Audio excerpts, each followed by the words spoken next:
मोक्षमार्गस्य नेतारम् भेत्तारं कर्म भूभृताम् ज्ञातारं विश्वतत्त्वानां वन्दे तद्गुणलाब्धये वन्दे तद्गुणलाब्धये मोक्ष मार्ग के नेता एवं कर्म पर्वतों के भेदक और विश्व के सब तत्वों के ज्ञायक चेतन संवेदक सद्गुण आप समान प्राप्त हो यही भावना भाकर दे विनय पूर्वक करूं वंदना बारंबार जिनेश्वर के बारंबार जिनेश्वर के। सूत्र पाठ करेंगे। तत्वार सूत्र नामक ये महाशास्त्र है, उमा स्वामी आचार्य देव द्वारा रचित। इसके अंतर्गत तीसरा अध्याय और उसमें अंतिम सूत्रों की चर्चा चल रही है। 36वां सूत्र जिसमें मनुष्यों के भेद प्रभेद बताए गए हैं। दो प्रकार के मनुष्य हैं, आर्य और म्लेच्छ। आर्य मनुष्यों की चर्चा चल रही है। आर्य मनुष्य भी दो प्रकार के हैं, रिद्धि प्राप्त और बिना रिद्धि प्राप्त। उनमें से रिद्धि प्राप्त आर्यों की चर्चा हमारी यहाँ चल रही है। 8 प्रकार की रिद्धियां मूल में कही हैं। कौन कौन सी हैं 8 रिद्धियां?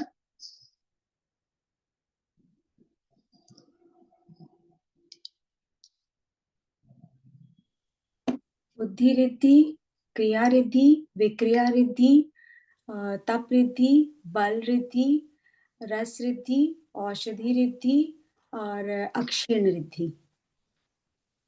बढ़िया। इस तरह से ये 8 रिद्धियों की चर्चा, 8 रिद्धियां मूल में कही गई हैं, जिसमें से पहली जो बुद्धि रिद्धि है उसके 18 वेदों की चर्चा हमारी हो गई है। और इसके बाद हमने दूसरी क्रिया रिद्धि की चर्चा प्रारंभ की थी। क्रिया रिद्धि के मूल में कितने भेद किए हैं? क्रिया रिद्धि के कितने भेद किए हैं?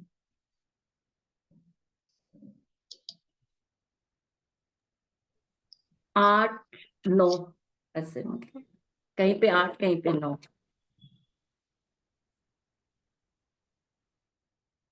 नाम बोलना है मैम। जल चारण,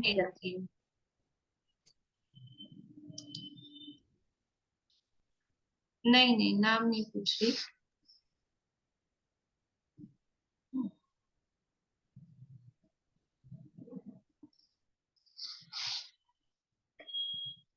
भाभी, क्रिया रिद्धि के मूल में 2 वेद किए, आकाश गामित रिद्धि और चरण रिद्धि। पहला चरण रिद्धि है, दूसरा आकाश चारण रिद्धि।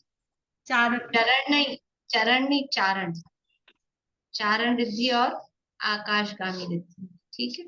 चारण रिद्धि के कई सारे भेद हैं, 8 7। हाँ हाँ, बढ़िया। तो क्रिया रिद्धि के मूल में 2 भेद है, एक चारण रिद्धि और एक आकाशगामित रिद्धि। फिर चारण रिद्धि के यूं तो अनेक भेद है, अलग अलग आचार्य ने अलग अलग तरह से भेद किए हैं, लेकिन यहाँ 64 का नंबर बनाने के लिए उसके 8 भेद यहाँ पर हमने माने। चारण रिद्धि के 8 और एक आकाशगामी, ऐसे करके क्रिया रिद्धि के 9 भेद करते हैं, तो वो अपने 64 का नंबर बराबर आ जाता है। तो इसमें से सामान्य चर्चा सब रिद्धियों की हो गई थी। जो भी चारण रिद्धियां हैं, ये जो रिद्धि है क्रिया रिद्धि, ये चारित्र से संबंधित है। जैसे वो ज्ञान से संबंधित थी बुद्धि रिद्धि, ऐसे ये जो क्रिया रिद्धि है ये चारित्र से संबंधित है। और यहाँ क्रिया का अर्थ क्या किया है? क्रिया का अर्थ गमन से लिया है, एक क्षेत्र से दूसरे क्षेत्र में जाना, उसको यहाँ क्रिया किया कहा है। तो क्रिया रिद्धि में किस क्रिया का मतलब है कैसा गमन, कैसा गमन हो, उसमें 3 बातें बताई थी। वो जो गमन हो रहा है वो कैसा हो, बोलिए नीता जी। क्षेत्र से क्षेत्रांतर गमन होता है। नहीं, वो तो क्रिया का अर्थ तो हो गया गमन। तो हाँ, अब ये जो मुनिराजों के गमन की चर्चा यहाँ क्रिया रिद्धि में है, वो गमन किस प्रकार का हो, तो गमन ऐसा हो जिससे दूसरे को बाधा पीड़ा ना हो। हाँ, बढ़िया। दूसरे को पीड़ा ना हो किसी जीव को, और कोई दूसरी को आश्चर्यकारी बाधा नहीं हो।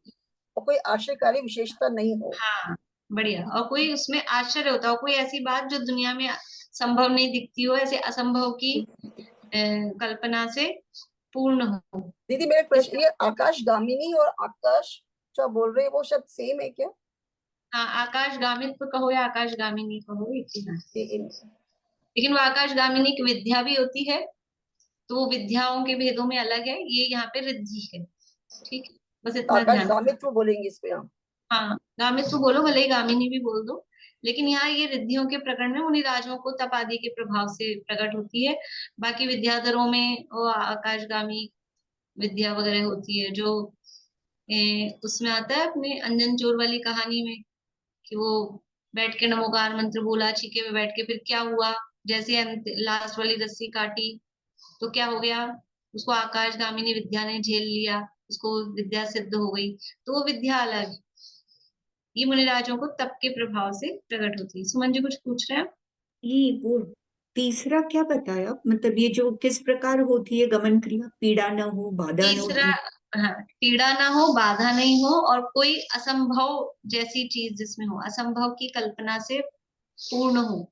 अच्छा, मतलब यहाँ कोई आश्चर्यकारी बात हो, ऐसा कह सकते हैं, जिससे ठीक। हमको आश्चर्य लगे, विशेष अतिशय रूप हो ऐसा, उसे यहाँ पर लिया गया है। फिर इसके जो भेद प्रभेद किए थे, तो जो इसमें प्रश्न ये उठाया था कि ये, जैसे अभी विद्या की बात की, अभी ये प्रश्न उठा सकते हैं कि आकाश में गमन तो विद्याधर भी कर रहे हैं, देव भी आकाश में गमन करते हैं, और जल पे चलना और ये सब काम देव लोग कर सकते हैं, इसमें क्या बड़ी मतलब आश्चर्य वाली बात है। तो यहाँ क्या है कि वो जो देव आदि चल रहे हैं, पानी पे चले कि आकाश में चले या और कोई इस तरह के काम करें, वो उनके सामान्य पुण्य का फल है। देवों में बाय डिफॉल्ट ये सब चीजें मिल जाती है उनको, आकाश में तो आप समझ लो पक्षी भी उड़ रहे हैं, तो क्या है, ये उनके सामान्य सा, मतलब इसमें कोई खास पुण्य की बात नहीं है। लेकिन ये जो रिद्धि प्राप्त हो रही है, विशेष प्रकार के पुण्य का उदय मुनिराजों के होता है। और ये जो पुण्य का उदय हो रहा है, ये वास्तव में अकेले पुण्य का उदय जिसे हम कह रहे हैं, वो उनकी विशुद्धि का फल है। जो विशुद्धि अंदर में तप के माध्यम से उनको प्रकट हुई है, ये उसकी विशुद्धि का फल है। क्योंकि आकाश में चलना अलग बात है, और यहाँ इसलिए 3 पॉइंट ये दिए हैं। आश्चर्य वाली बात है कि आकाश में चल रहे हैं, कि जल पे चल रहे हैं, कि अग्नि पे चल रहे हैं, तो आश्चर्य है। लेकिन किसी जीव को पीड़ा ना हो, किसी जीव को बाधा ना हो। अग्नि में चलना और ये सब तो अपने इसमें विनीज बुक वालों में लोगों ने नाम लिखाए हैं, समझ लो इस तरह के कोई करते हैं टैलेंट वगैरह की और ऐसे काम, तो वो कर सकते हैं। लेकिन दूसरे को, किसी को तकलीफ ना हो, खुद को भी तकलीफ ना हो, दूसरे को भी तकलीफ ना हो, किसी जीव को बाधा पीड़ा ना हो, ये भी इसमें एक विशेष बात कही गई है। अब ये जो कहा था कि ये चारित्र से संबंधित रिद्धियां हैं, तो चारित्र क्योंकि असंख्यात प्रकार का होता है, जैसे कषाय, चारित्र के अपोजिट कषाय है, तो कषाय के जो परिणाम है वो असंख्यात लोक प्रकार के हैं, तो उसके फल में जो चारित्र प्रकट होता है, उसके अभाव रूप से वो चारित्र भी असंख्यात लोक प्रकार का, इसलिए रिद्धियां भी इतने सारे टाइप की हैं। ये जो चारण रिद्धियां हैं, ये इतनी सारी क्यों है, और भी समझ लो बना सकते हैं आज के जमाने के हिसाब से कुछ भी, कि इस तरह का। तो क्योंकि वो चारित्र अनेक प्रकार का होता है, इसलिए उसके फल स्वरूप जो ये रिद्धियां होती हैं, वो रिद्धियां भी अनेक प्रकार की होती हैं।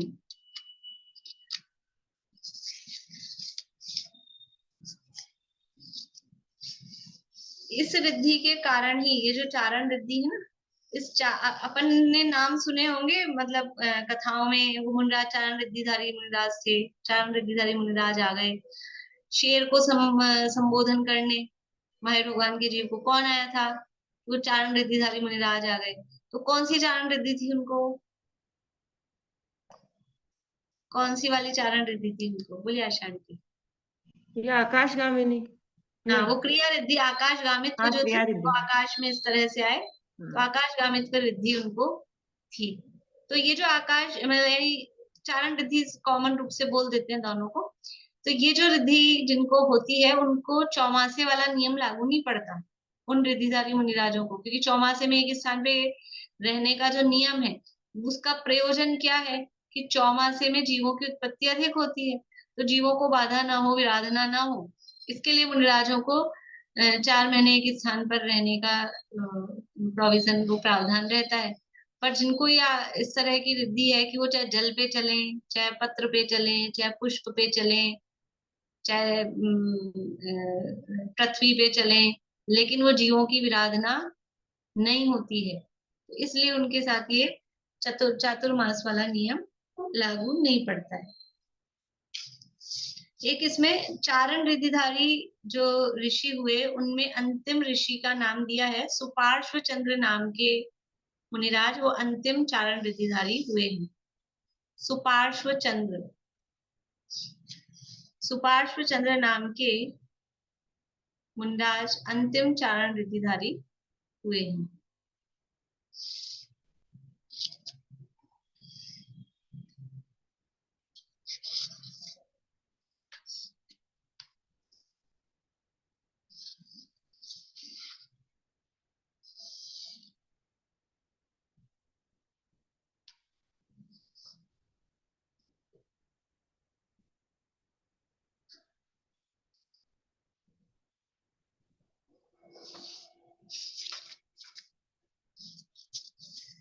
स्वरूप ख्याल है आपको? जंघाचरण में पृथ्वी का एक जीवों को बाधा पहुंचाए बिना वो सैकड़ों योजन गमन कर सकते हैं, और ये गमन पृथ्वी पर कर सकते हैं, पृथ्वी से 4 अंगुल ऊपर कर सकते हैं, घुटनों को मोड़कर, यानी चलेंगे तो घुटने मोड़े या फिर बिना घुटने मोड़े किसी भी तरह से गमन कर सकते हैं।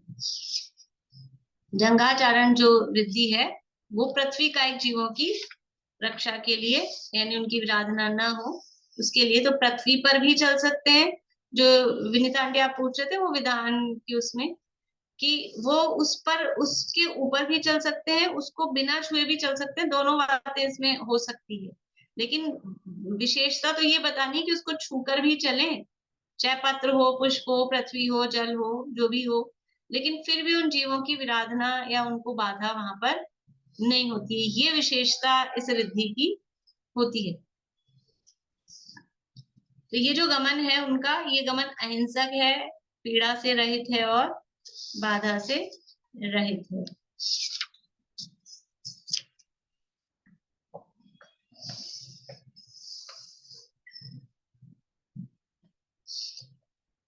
तो पृथ्वी का एक जीवों की रक्षा करते हुए पृथ्वी पर सैकड़ों लाखों योजन गमन करने की शक्ति, लाखों योजन गमन करने की शक्ति मुनिराज को होती है। तो कितना गमन करेंगे?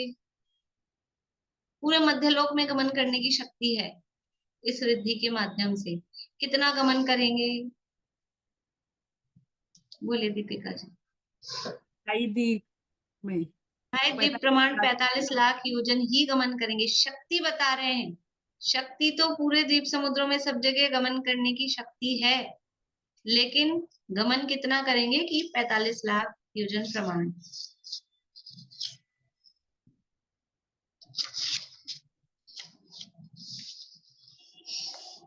ठीक है, और इनमें सबका स्वरूप हो ही गया था अपना, ज्यादा रिवाइज करने की जरूरत नहीं है।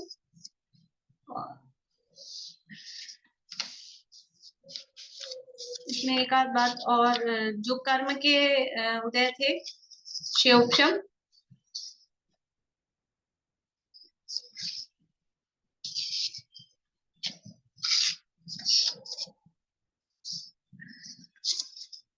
देखिए, एक अपन ने जो चर्चा की थी, एक थी आकाश चारण रिद्धि और एक जो दूसरा भेद है आकाश गामित्व रिद्धि, है ना। एक आकाश चारण रिद्धि की चर्चा की थी। चारण क्रिया रिद्धि के दो भेद, चारण और आकाशगामी। फिर चारण के जंगाचारण, पत्रचारण, पुष्पचारण, अलग अलग तरह से अपन ने अग्नि चारण, है ना, पांचों स्थावर जीवों के आधार पे, पृथ्वी जल अग्नि वायु मरुत चारण, ऐसे करके वो सारी रिद्धियों की चर्चा अपन ने की। फिर उसमें एक आकाश चारण रिद्धि थी। तो आकाश चारण रिद्धि धवला में नाम मिलता है, और दूसरी है आकाश गामित्व रिद्धि। इन दोनों में क्या अंतर है भाई? दोनों में ही आकाश, नाम ही आकाश है, आकाश में गमन करने रूप है, तो इन दोनों में क्या अंतर है ये अपन देख रहे हैं। तो आकाश चारण मतलब कि देखो, आकाश चारण में ये जो भी चारण रिद्धि के भेद हैं, है ना, जंघाचारण, जल चारण और पत्र चारण, तंतु चारण, श्रेणी चारण, जो भी भेद है, इनमें उस वस्तु पर पृथ्वी की जैसे इस तरह से गमन किया जा सकता है। तो आकाश चारण रिद्धि में भी वो आकाश में, एक तो ये है कि 4 अंगुल ऊपर ही है आकाश चारण में, और आकाश पर पृथ्वी की तरह ऐसे डग भरते हुए गमन होता है। जैसे पृथ्वी पर गमन होता है वैसे ही आकाश में गमन होता है, तो वो आकाश चारण रिद्धि है।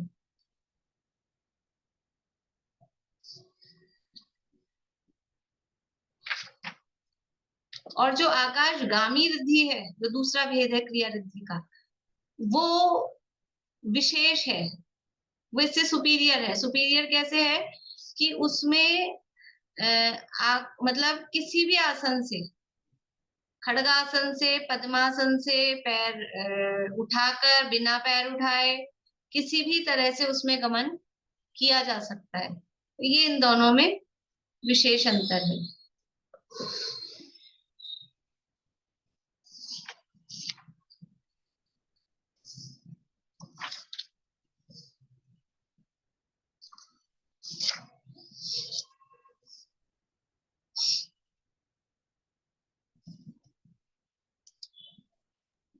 मैम एक बार श्रेणी का वापस बताइए ना, श्रेणी कहाँ कहाँ, मतलब श्रेणी का थोड़ा बता दीजिए। श्रेणी का अर्थ वो, एक तो अग्नि का एक मतलब अग्नि की श्रेणी को भी श्रेणी लिया था, और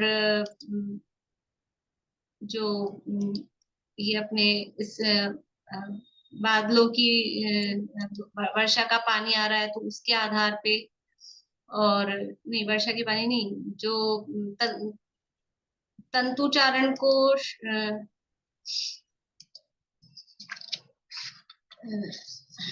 बोलो पारू, तुम बोलो। श्रेणी के अंतर्गत एक तो अग्नि की श्रेणी ली थी, और एक जो अपने आकाश के प्रदेशों की पंक्ति है वो श्रेणी ली थी, है ना। और तंतुओं को भी श्रेणी में लिया है। वृक्ष के तंतुओं को, अग्नि, हाँ, धुआं, धुआं को भी, धूम चारण वाले को अलग लिया, नहीं तो उसको भी श्रेणी के अंतर्गत गर्भित किया। जहां आचार्यों ने जिस हिसाब से भेद किए हैं, तो अगर धूम चारण अलग से भेद नहीं किया तो उसको श्रेणी में गर्भित किया है। धुएं की जो लकीर जिस तरह से जा रही है, उस आधार से उसको भी श्रेणी चारण के अंतर्गत लिया। अरे आपकी आवाज बंद हो गई, बोलिए। भाभी, आकाश चारण वृत्ति में आकाश में गमन करते हैं या जमीन से 4 अंगुल ऊपर? आकाश चारण में जमीन से 4 अंगुल ऊपर। आकाश में नहीं गमन करते, मतलब ऊपर नहीं गमन करते? नहीं, नहीं, आकाश चारण में आकाश में करते हैं, जमीन से 4 अंगुल ऊपर जंघा चारण में करते हैं। आकाश में गमन करते हैं लेकिन डग भर के चलते हैं। नहीं बोलिए। मतलब कोई कोई भी जैसे सीखा हो, जैसे लाइन हो, वो श्रेणी में आ जाएगा। कोई भी हाँ, मतलब जैसे अग्नि का तो अलग से ऐसे दिखा रहे हैं यहाँ अग्नि तो। का भी दिया है, लेकिन उसको अग्नि श्रेणी, अग्नि को श्रेणी में भी ले रहे हैं, और अग्नि का अलग से भी दिया है। हाँ तो जिन्होंने अलग से दिया है वो अलग से गिन रहे हैं, नहीं तो फिर श्रेणी में ही उसको गर्भित कर रहे हैं, मतलब ऐसा। कोई भी चीज की जो लाइन होगी वो श्रेणी में आ हाँ, जाएगी, कोई भी हाँ, श्रेणी। हाँ, जो भी लाइन होगी ना वो श्रेणी के अंतर्गत आती है। अभी श्रेणी तो पर्वत की चोटी को भी श्रेणी कहते हैं, हम्म, हिमालय की श्रेणियां, विंध्याचल की श्रेणियां, तो वो हम्म, उसको भी ले सकते हैं कि उसके आधार पे गमन करते हैं किस तरह से। हम्म। मैंने पिछली क्लास सुनी नहीं थी, तो मुझे ये चारण रिद्धि और आकाश गामित्व का बेसिक फर्क नहीं समझ आ रहा। अभी लिख तो रही हूँ मैं सारा। चारण रिद्धि है, ये चारण रिद्धि के बहुत सारे भेद किए अलग अलग तरह से। वहां चारण रिद्धि तो जिस उसके लिए चारण रिद्धि के लिए कोई बेस है, किसी अच्छा। चीज के ऊपर उसके आधार से वो चल रहे हैं, तो उसके ठीक है। आधार मतलब उसको आधार बनाए, चाहे पृथ्वी है, चाहे जल है, चाहे अग्नि है, चाहे पत्ता है, चाहे फूल है, चाहे वो मकड़ी का जाले का तंतु है, ऐसा वो आधार है।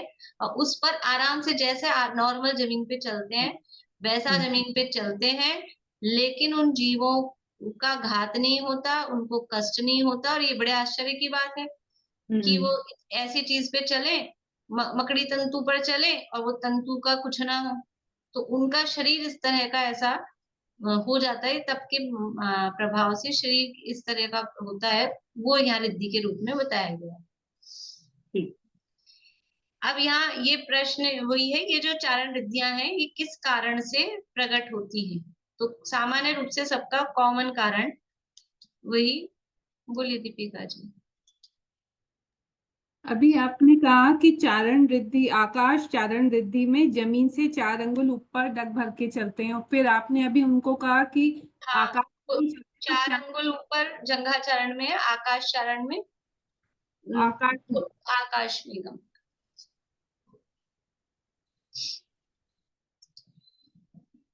ये जो चारण रिद्धियां हैं ये किस कारण से प्रकट होती हैं? तो सबसे पहला तो इसमें चारित्र मोहनीय कर्म का विशेष है उपशम, क्योंकि चारित्र से संबंधित है, तो चारित्र मोहनीय कर्म का विशेष है उपशम, वीर्यांतराय और लाभांतराय का विशेष है उपशम,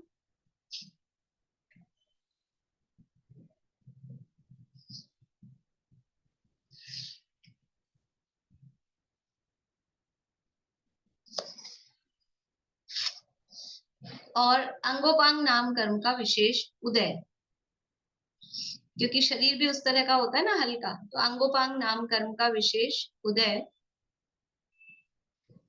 ये तो कर्मों में चारित्र मोहनीय का, वीर्यांतराय का, लाभांतराय का तो विशेष योगक्षम, अंगोपांग नाम कर्म का उदय, और अंदर में परिणामों की विशेष विशुद्धि, इसके माध्यम से ये रिद्धियां प्रकट होती है।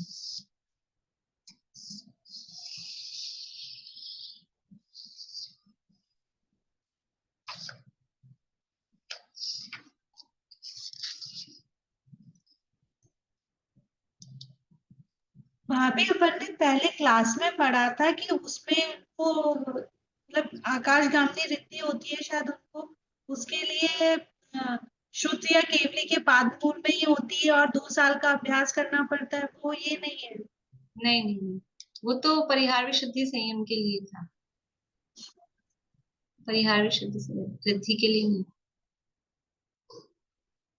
ये समझ में आया? फिर से कर लीजिए। आकाश चारण, देखो 3 चीजें हो गई, एक तो जंघा चारण, एक आकाश चारण और एक आकाशगामी, ये 3 तरह की रिद्धियां हो गई। तो जंघा चारण है वो पृथ्वी पे चलने से रिलेटेड है, लेकिन पृथ्वी से 4 अंगुल ऊपर अथवा पृथ्वी पर ही चले, और चलना है वही डग भरते हुए, और पृथ्वी का एक जीवों की विराधना उसमें नहीं होती। अगर ऊपर चलेंगे तो भी 4 अंगुल ऊपर, इतना ही। आकाश चारण में 4 अंगुल से ज्यादा ऊपर आकाश में गमन करेंगे, लेकिन डग भरते हुए। और आकाश गामित्व रिद्धि है, उसमें आकाश में 4 अंगुल से अधिक ऊपर, और खड़े होकर, बैठकर, लेटकर, जैसी स्थिति में है, जो स्थिति है, चाहे जैसी पोजीशन में, डग भर के चलना चाहे तो डग भर के भी चल सकते हैं, बिना डग भरे भी, सब तरह की उनको सुविधा है। तो ये इसमें और विशेष, ये थोड़ी और स्पेशल चीज हो गई, तो विशेष कर्मों के विषयोपशम से ये आकाश गामित्व रिद्धि प्रकट होती है। जैसे अपने एक्सकलेटर होता है ना, तो उसपे हम चाहे तो खड़े रहो एक जगह, वो अपने आप चल रहा है, मशीन चल रही है। और फिर भी कुछ लोग, बच्चों को रहता है तो उस पे भी चल के चले जाते हैं, तो दोनों सुविधाएं हैं, चल के भी चले जाओ, खड़े भी रहो। तो ऐसे ही जो आकाश गामित्व वाले हैं उनके पास दोनों सुविधाएं हैं। जैसे ढाई दीप की मर्यादा है, वैसे आकाश में भी उड़ने की कोई मर्यादा है? कितनी ऊंचाई तक ये आकाश में गमन कर सकते हैं? कितना ऊंचा, ऐसा हाइट का नहीं दिया, हाइट की मर्यादा नहीं दी। इस तरह से ये क्रिया रिद्धि की चर्चा अपनी हो गई। 8 भेद इसके अपन मान के चलते हैं, बाकी भेद तो असंख्यात रूप भी हैं, और एक आकाशगामित, इस तरह से 9 भेद क्रिया रिद्धि के हुए। अब है विक्रिया रिद्धियां। विक्रिया रिद्धि, विक्रिया रिद्धि के कितने भेद किए थे? 11, ठीक है। विक्रिया रिद्धि के 11 भेद किए हैं। अभी मैं कल ये नाम पूछूंगी आपसे। बुद्धि रिद्धि के 18 और क्रिया रिद्धि के 9, ठीक है। ये नाम याद करेंगे, अभी कर लेंगे तो हो जाएंगे, नहीं तो फिर तो होने नहीं है। तो ये विक्रिया रिद्धि, विक्रिया का मतलब क्या है? विक्रिया, वि यानी विशेष प्रकार की क्रिया, विशेष प्रकार की क्रिया को विक्रिया कहते हैं। अब यहाँ पर क्रिया का क्या अर्थ है? देखो, वह क्रिया का अर्थ क्यों किया था? वहां क्रिया का अर्थ इसलिए किया था कि यहाँ भी विक्रिया आ रहा है, तो वहां क्रिया का अर्थ केवल गमन से रिलेटेड था। अभी यहाँ क्रिया का अर्थ गमन से संबंधित नहीं अकेला, यहाँ तो जो भी काम क्रियाएं कर रहे हैं वो सब क्रिया के अर्थ में, तो शरीर को परिणमित कराने रूप क्रिया की बात यहाँ पर उस क्रिया शब्द से ले रहे हैं कि शरीर कैसा हो रहा है। तो शरीर को छोटा, बड़ा, हल्का, भारी, अनेक रूप वाला, किसी भी तरह का ये करते हैं, तो उस क्रिया को यहाँ पर विक्रिया या विशेष क्रिया कहते हैं। देखो, शास्त्र में जो धवला में विक्रिया की परिभाषा दी है कि विविध गुणों और रिद्धि से युक्त होने को, विविध गुणों एवं रिद्धि से युक्त होने को विक्रिया कहते हैं। विविध गुणों और रिद्धि से युक्त होने को विक्रिया कहते हैं। अब यहाँ विविध गुण कौन से हैं? ज्ञान, दर्शन, सुख, वीर्य, कौन से वाले गुण लेने हैं? कि अपने शरीर को अनेक प्रकार से बदल सकना, वही विविध गुण है। विविध गुण का मतलब यहाँ गुण भी पार्टिकुलर है,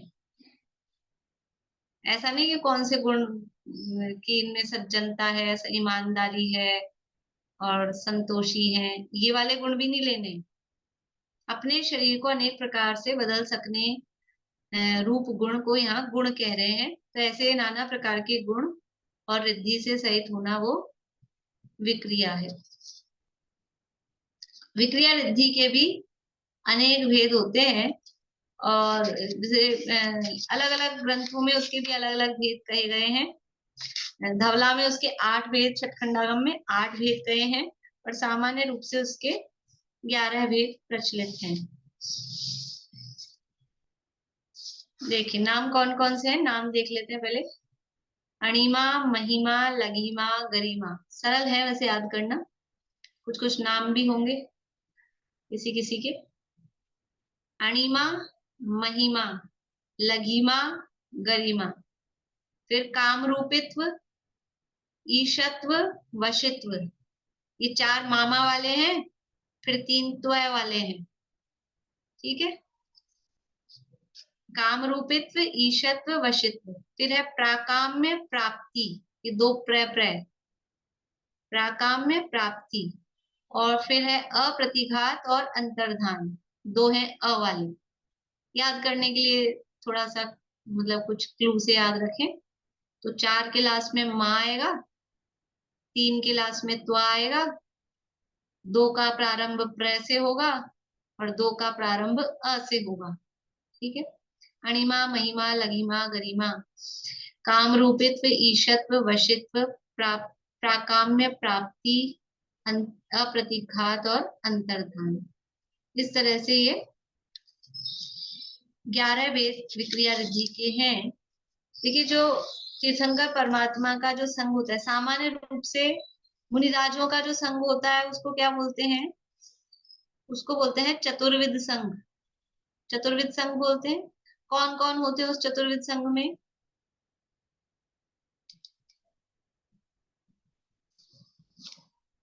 सभी चीजें आचार्य, उपाध्याय, साधु, श्राविका, क्षुल्लक सभी जो होते हैं तो उसको संघ। तो ज्यादा हो गए, 4 से ज्यादा हो गए। चतुर्विद का मतलब 4 होने चाहिए ना। अच्छा 4 ही होने चाहिए। चतुर का मतलब ही 4 है। आचार्य, उपाध्याय, साधु और ये अलग नहीं।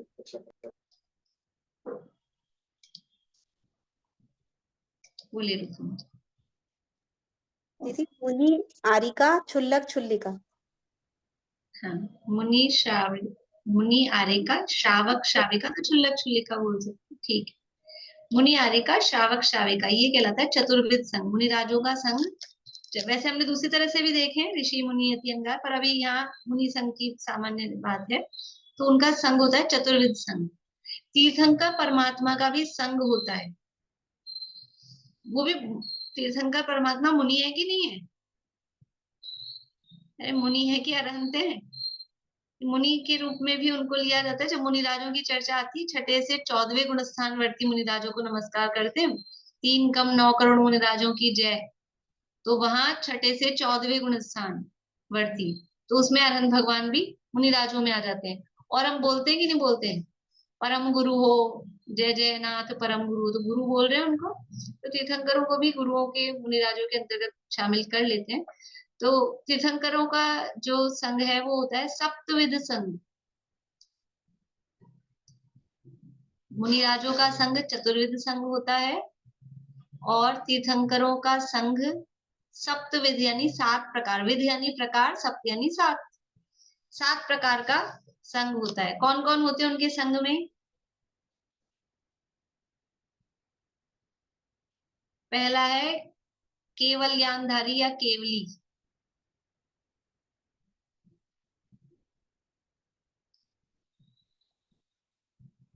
दूसरा पूर्वधर, पूर्वधर मतलब द्वादशांग के धारी। पूर्वधर बोला तो 11 अंग 14 पूर्व मतलब द्वादशांग के ज्ञाता।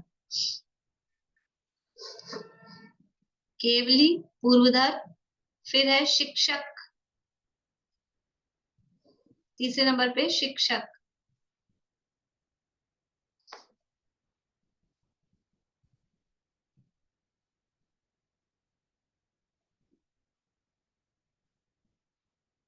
फोर्थ नंबर पे है विपुलमती, मन पर है ज्ञानधारी।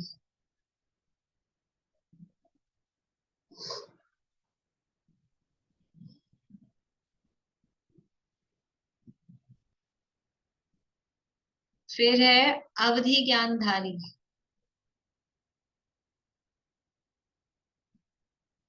उसको ऐसा भी लिख सकते हैं अपन, अवधि ज्ञानी, जैसे ऊपर केवली लिखा, अवधि ज्ञानी, विपुलमती, मन पर है ज्ञानी, ऐसा भी लिख सकते हैं। फिर है 6 नंबर पर वादी। वादी मतलब वादित्व रिद्धिधारी। वादी में बड़ी की मात्रा आएगी और वादित्व रिद्धि में छोटी की मात्रा आएगी। वादी यानी वादित्व रिद्धिधारी। और फिर 7वें नंबर पर है विक्रिया रिद्धिधारी।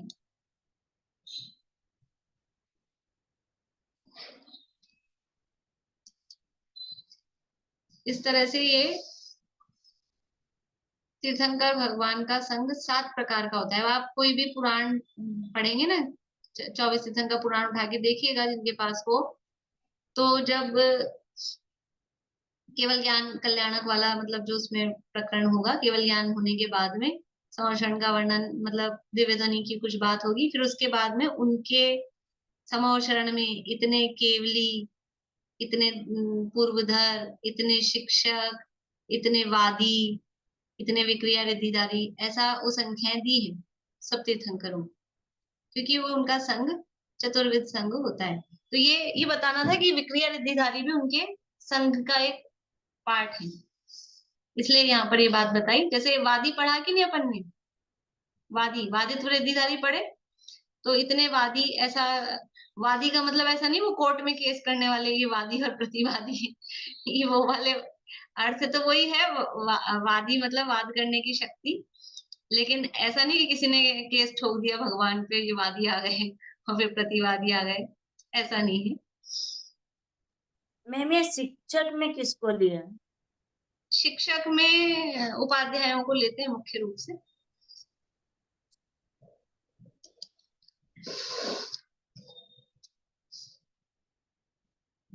तो इस तरह से ये तीर्थंकर का संघ है। और आप देखेंगे तीर्थंकरों के संघ की विशेषता कि और तो सारे हैं 6 प्रकार के तो मुनिराज, और एक कौन है उनके संघ में? केवल यानी भगवान, वो भी उनके संघ में। ये उनके संघ की विशेषता है। अब ये जो विक्रिया है, विक्रिया यानी जो शरीर का रूप बदलने वाली जो स्थिति है, या शरीर को अनेक रूप से बनाने की जो शक्ति है, वो अकेले मुनिराजों में नहीं होती। देखो जितनी भी रिद्धियों की अपन चर्चा पढ़ रहे हैं ना, वो हर रिद्धि में ऐसा आ रहा है कि ये अकेले मुनिराजों में ही नहीं है। जैसे अपन ने दूरास्वादन, दूर स्पर्शन, ये वाली रिद्धियां पढ़ी, तो ये दूर का स्पर्श करने की, दूर का स्वाद का ज्ञान होने की, ये अकेले मुनिराजों में ही हो ऐसा तो नहीं है। चक्रवर्ती भी कितना कितना 9 योजन दूर का वो सब कर लेता है, लेकिन वो रिद्धि नहीं है, क्योंकि उससे बहुत असंख्यात गुना ज्यादा दूर स्थित पदार्थ का स्पर्श करने की शक्ति वो मुनिराजों को है, और वो उनको तप के माध्यम से प्रकट हुई है। ऐसे ही विक्रिया की शक्ति भी कोई मुनिराजों को होती है तो अनोखी है ऐसा नहीं है। अन्य जीवों को भी विक्रिया की शक्ति होती है। अन्य जीवों को यानी किसको? ये चारों ही गतियों में, चारों ही गति के जीव विक्रिया कर सकते हैं। देव और नारकी तो बाय डिफॉल्ट उनको तो जन्म से ही विक्रिया की शक्ति है, लेकिन मनुष्य और तिर्यंश ये भी विक्रिया कर सकते हैं। आप लोगों को ध्यान हो तत्वार सूत्र में दूसरा अध्याय जब अपन ने पढ़ा था, जब 5 प्रकार के शरीरों का वर्णन वहां पढ़ा, तो वो वैक्रियक शरीर के अंतर्गत ये पूरा अपन ने पढ़ा था। एक गर्दन बहुत अच्छे से हिल रही है, बाकी लोग तो सुन रहे हैं कि क्या पता। दूसरा अध्याय तो पढ़ा है ना अपन ने, भी शुरू से चालू किया था सबने, आगे के अध्यायों की बात नहीं कर रही मैं। तो विक्रिया है वो 2 प्रकार की विक्रिया बताई गई है। कौन कौन सी 2 प्रकार की?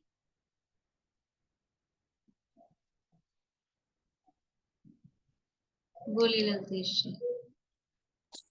पृथक और अपृथक। बहुत बढ़िया। पृथक विक्रिया और अपृथक विक्रिया। पृथक विक्रिया किसे कहते हैं? और आपको कुछ पूछना है?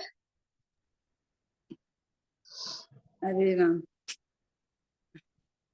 ये जो संजय महाभारत का जो वर्णन कर रहा था धृतराष्ट्र को, ये तो वो तो वहीं बैठे बैठे पूरा महाभारत को देख रहा था, तो उसको रिद्धि थी क्या? दूरदर्शित तो रिद्धि थी। दर्शित नहीं, हाँ दूरदर्श कह सकते हैं। उस तरह रिद्धि नहीं बोलेंगे उसको, उस तरह की शक्ति की। अपने में आता है क्या संजय का वर्णन, या अन्य मतों में आता है? महाभारत मुझे ख्याल नहीं है, अपने में शायद ही आता हो, ये तो अन्य मतों वाले में आता है। हाँ। मैं जहां तक मुझे ख्याल है अपने में नहीं है। क्या पूछा था मैंने? बोलिए रेणु जी। आपने पूछा था पृथक और अपृथक में क्या फर्क है, तो हाँ। पृथक बोलू? हाँ। पृथक मतलब होता है कि अपने शरीर के अलावा मतलब और मतलब दूसरे और रूप बना लेना, शरीर और दूसरे दूसरे भी रूप बना लेना अपने शरीर के, जो खुद का शरीर है उसके अलावा। और पृथक अपने शरीर को ही मतलब दूसरे रूप बना लेना, जैसे शरीर को ही तलवार बना लेना। हाँ, वह पृथक। अपने शरीर से अलग और दूसरे दूसरे शरीर बना के अन्य रूप बनाना, वो पृथक विक्रिया कहलाती है। और अपने शरीर को ही अनेक रूप से बदल लेना, वो अपृथक विक्रिया कहलाती है। तो जो देवों को होती है वो कौन सी होती है? अपृथक विक्रिया, नहीं सॉरी, पृथक विक्रिया। देवों को पृथक विक्रिया की शक्ति होती है, नारकियों को अपृथक विक्रिया की शक्ति होती है। अब जो मनुष्य और तिर्यंच है, मनुष्य और तिर्यंचों को भी विक्रिया की शक्ति होती है, ये सबको नहीं होती है, कुछ कुछ जो विशेष हैं, क्योंकि विशेष कुछ कर्म के उदयों से या सूक्ष्म से शक्ति प्रकट होती है। तो भोग भूमि के जो मनुष्य और तिर्यंच हैं, उनको भी विक्रिया की शक्ति होती है। और इसके अलावा कर्म भूमि में जो चक्रवर्ती हैं, अर्ध चक्रवर्ती है, उनको भी विक्रिया की शक्ति होती है। तो चक्रवर्ती अर्ध चक्रवर्ती, इनको कौन सी विक्रिया होती है? पृथक विक्रिया। चक्रवर्ती एक कम 96,000 रूप बनाता है, अलग बनाता है, तो पृथक विक्रिया होती है। अर्ध चक्रवर्ती को भी पृथक विक्रिया होती है। और जो भोग भूमि के मनुष्य तिर्यंच हैं, भोग भूमि के मनुष्य तिर्यंचों को भी पृथक विक्रिया होती है। अब जिनको पृथक विक्रिया की शक्ति है, वो अपृथक विक्रिया कर सकते हैं कि नहीं कर सकते हैं? कर सकते हैं। जिनको ऊपर वाली पावर है, नीचे वाला काम तो कर ही सकते हैं, उसमें कोई दिक्कत ही नहीं है।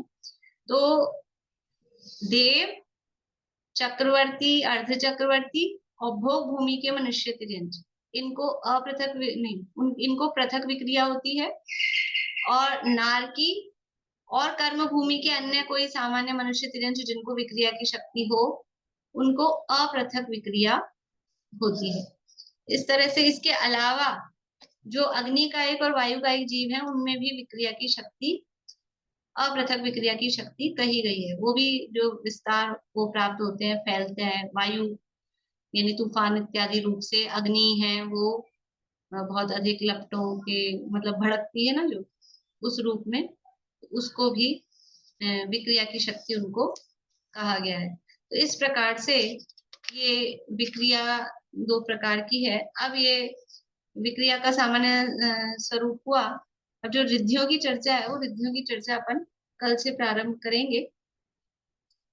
और अभी किसी को प्रश्न हो तो पूछ लीजिए, अदरवाइज ये रिद्धियों की चर्चा कल से प्रारंभ करेंगे, अणिमा आदि रिद्धियों की चर्चा। बोलिए दीदी, नारकी अपने शरीर को तलवार वगैरह बनाते हैं, तो पृथक तो हुई वो? पृथक नहीं हुई, अपृथक। क्यों? वो अपने शरीर की तलवार बनाते हैं तो इसी शरीर को ही उस रूप बनाया ना, अलग से खड़ी नहीं की तलवार। अच्छा अच्छा, इस शरीर को ही, अपने हाथ को ही तलवार जैसा बना लिया, अलग से कोई दूसरी तलवार नहीं बनाई। तो इसलिए ऐसे नहीं, मैं तो समझ गई हाँ। आकार के रूप में, आकार के रूप में नहीं, शरीर के परमाणुओं के रूप में, है ना? हाँ, हाँ, उसी शरीर को उस रूप में कन्वर्ट कर लिया, इसलिए वो अपृथक। अच्छा अच्छा, ठीक। मेरे पूछने का मतलब था कि आकाश चरण रिद्धि वाले और आकाशगामी रिद्धि वाले जैसे ऊपर वहां पंच कल्याणक भगवान के कल्याणक देखने, या वहां थोड़ी जा सकते हैं अकृत्रिम चैतालियों के दर्शन करने?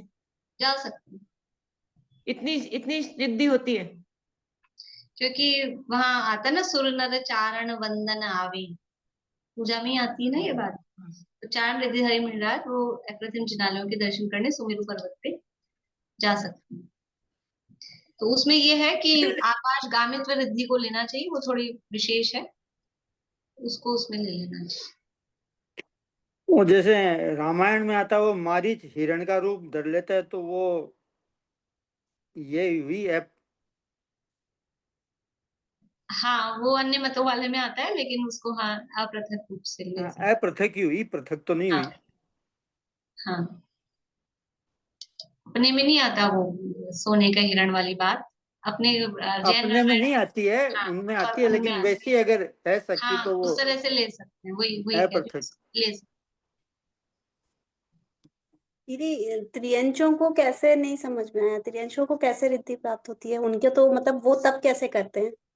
नहीं, तिर्यंच भी तब करते हैं, तब तो कर सकते हैं, तिर्यंच भी देवगति में जाते हैं, ऐसी बात नहीं है। और तपादि भी करते हैं, वो भी अपने तो सामने उदाहरण है हाथी का और शेर का। वो तो पंचम व्रती होकर, व्रती होकर, तो इसी तरह से वो त्याग आदि करते हैं ना, कि वो अनछना पानी नहीं पिएंगे, या रात्रि हो गई है तो नहीं भोजन करेंगे, या शेर है वो मांस नहीं खाएगा, तो ये उनका तप है, व्रत जो पालन है। और भी रूप से वो करते हैं, मतलब ये तो मैंने उदाहरण वैसे दिए हैं, और रूप से भी। और जो भोग भूमि के तिर्यंच है, उनको तो हो ही जाती है, मतलब वहाँ मेन तो कारण है वो कर्म का क्षयोक्षम विशेष रूप से उसका हो जाए, तो भोग भूमि के तिर्यंचों को भी होती है इस तरह से। बोलिए सारिका जी। मैम पृथक अपृथक फिर से समझाइए ना। पृथक का मतलब है अलग और अपृथक का मतलब है अलग नहीं। तो अपने शरीर से अलग दूसरा कोई भी रूप, दूसरा शरीर, जैसे चक्रवर्ती बनाता है, तो एक मूल शरीर तो जो है वो है, उसके अलावा वो 96,000 एक कम 96,000 और अपने जैसे के जैसे चक्रवर्ती बना लेता है, तो ये पृथक बनाए ना अपने अलावा, तो वो कहलाती है पृथक विक्रिया। देव भी ऐसा ही करते हैं, एक साथ 20 तीर्थंकरों के समर्षण लगे हुए हैं और सब में सौधर्मेंद्र बैठा हुआ दिखेगा, तो वो क्या किया उसने, पृथक विक्रिया, 20 सौधर्मेंद्र अपने जैसे बनाए और अपने ही शरीर को उस रूप बना लेना। जैसा अभी ये समझ लो वो हिरण का उदाहरण दिया जो रामायण में चलता है, तो वो मारीच ने अपने को ही हिरण रूप से बना लिया, या जो नरकों में नारकी होते हैं वो खुद ही वो एक पेड़ बन जाते हैं, सेमर तरु खुद ही एक नारकी, वो पूरा पेड़ बन गया, फिर वो नारकी अलग से नहीं दिखेगा, वो पेड़ दिखेगा, तो ये कहलाती है अप्रत्यक्ष। मतलब अपने असली रूप को चेंज कर देना। हाँ, विक्रिया का मतलब ही ये है कि कुछ और नहीं, असली रूप को चेंज कर देना, ये पूरा विक्रिया का अर्थ नहीं है। नहीं, अपृथक अपृथक में, हाँ नहीं, अपृथक में ऐसा भी हो सकता है नारकियों के संदर्भ में कि तलवार बनानी है तो पूरा शरीर तलवार रूप नहीं बनाए, केवल हाथ को तलवार बना ली, तो भी वो उसने केवल ये अपने शरीर से जॉइंट को ही चेंज किया, तो वो भी अपृथक विक्रिया कहलाएगी। मतलब पूरा रूप चेंज नहीं करे, थोड़ा सा पार्ट किया, ऐसा भी। और उसमें पृथक में एक का अनेक। हाँ, एक के अनेक में। तो फिर और वो नारकी सेम ही रूप बनाए वो जरूरी नहीं है, उसे अलग भी रूप बना सकता है। जैसे कुबेर समौषण की रचना करता है, तो अपृथक विक्रिया के द्वारा समौषण का रूप बना देता है।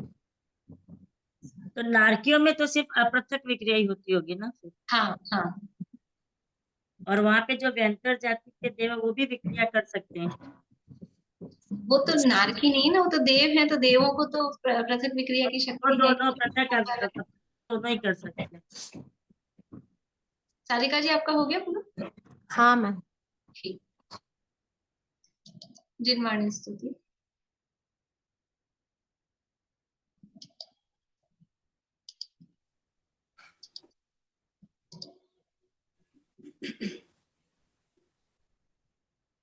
रत्नत्रय मुक्ति का मार्ग है अद्भुत, चैतन्य रत्नाकर अद्भुत से अद्भुत, होवे निमन अहो सर्व प्राणी, वीतरागी शासन जयवंत वर्ते, जयवंत वर्ते सर्वज्ञ देव, जयवंत वर्ते निर्ग्रंथ गुरुवर, जयवंत वर्ते श्री जिन वाणी, जिन धर्म जिन तीर्थ जयवंत वर्ते, शुद्धात्मा का श्रद्धान वर्ते, अनुभूति निर्मल अविच्छिन्न वर्ते, आवागमन से निर्मुक्ति होवे, मुक्ति का साम्राज्य जयवंत वर्ते, सर्वज्ञ शासन जयवंत वर्ते, निर्ग्रंथ शासन जयवंत वर्ते।